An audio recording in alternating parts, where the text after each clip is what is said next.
When Ruth was back with her mother-in-law, Naomi said to her, "My daughter, should I not be seeking a pleasing home for you? Now is not Boaz, whose young women who were working with a relative of yours? This very night he will be winnowing barley at the threshing floor. Now go, bathe and anoint yourself. Then put on your best attire and go down to the threshing floor. Do not make yourself known to the man before he has finished eating and drinking. But when he lies down, take note on of the place where he lies. Then go uncover a place at his feet, and you will lie down. He will then tell you what to do. I will do whatever you say," Ruth replied. She went down to the threshing floor and did just as her mother-in-law had instructed her. Boaz ate and drank to her heart's content, and went to lie down at the edge of the pile of grain. She crept up, uncovering a place at his feet, and lay down. Midway through the night, the man gave a start and groped about, only to find a woman lying at his feet. "Who are you?" he asked. She replied, "I am your servant Ruth. Spread the wing of your cloak over your servant, for you are a redeemer." He said, "May the Lord bless you, my daughter. You have been even more loyal now than before in not going after the young men, whether poor or rich. Now rest assured, my daughter, I will do for you whatever you say. All my townspeople know you to be a worthy woman. Now I am, in fact, a redeemer, but there is another redeemer closer than I. Stay where you are for tonight, and tomorrow, if he will act as redeemer for you, good. But if he will not, as the Lord lives, I will do it myself. Lie there until morning." So she lay at his feet until morning, but rose before anyone could recognize another, for Boaz had said, "Let it not be known that this woman came to the threshing floor." Then he said to her, "Take off the shawl you are wearing. Hold it firmly." When she did so, she poured out 6 measures of barley and helped her lift the bundle. Then he himself left for the town. She meanwhile went to her mother-in-law, who asked, "How did things go, my daughter?" She told her all the man had done for her, and concluded, "He gave me 6 measures of barley, and said, 'Do not go back to your mother-in-law empty.'"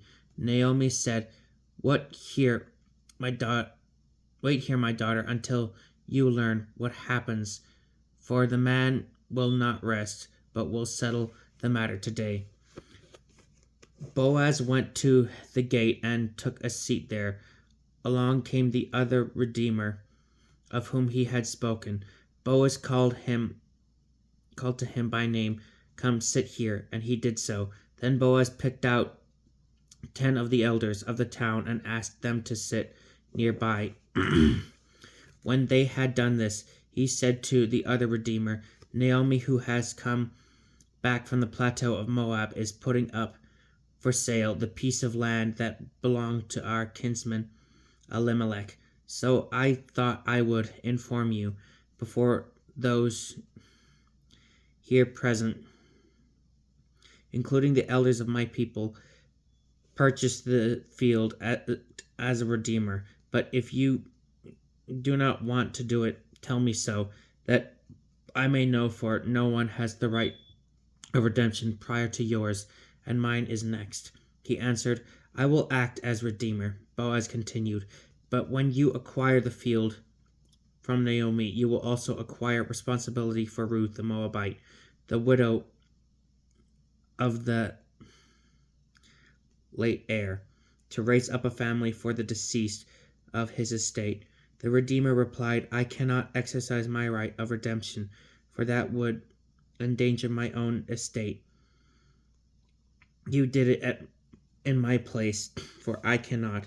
Now it used to be custom in Israel that to make binding a contract of redemption or exchange, one party would take off a sandal and give it to the other. This was the form of attestation in Israel. So the other redeemer, in saying to Boaz, "Acquire it for yourself," drew off his sandal. Boaz then said to the elders and to all the people, "You are witnesses today that I have acquired from Naomi all the holdings of Elimelech, Chilion, and Mahlon. I also acquire Ruth the Moabite, the widow of Mahlon, as my wife, in order to raise up a family for her late husband on his estate, so that the name of the deceased may not perish from his people and his place. Do you witness this today?" All those at the gate, including the elders, said, "We do. May the Lord make this woman come into your house like Rachel and Leah, who between them built up the house of Israel. Prosper in Ephrathah, bestow a name in Bethlehem. With the offspring the Lord will give you from this young woman. May your house become like the house of Perez, whom Tamar bore to Judah." Boaz took Ruth. When they came together as husband and wife, the Lord enabled her to conceive, and she bore a son. Then the women said to Naomi, "Blessed is the Lord, who has not failed to provide you today with a redeemer. May he become famous in Israel. He will restore your life and be the support of your old age. For his mother is the daughter-in-law who loves you. She is worth more to you than 7 sons."